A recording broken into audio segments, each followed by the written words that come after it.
के सबसे छुपा के किधर उधर से मुझको ही देखे चोर नजर से। बात लबों पर है रुकी,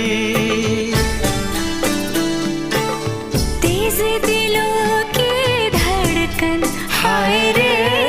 कल के सजनी साजन मिलकर क्या बोले।